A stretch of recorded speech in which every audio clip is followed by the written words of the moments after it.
tayo magtimpla ng kape here at Cafe by the Ruins.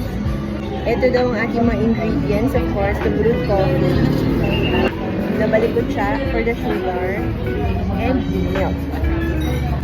Balikutsa muna. Hindi ko maalala nagbalikutsa ako last time. Sorry. So, lagay na natin. And then, milk.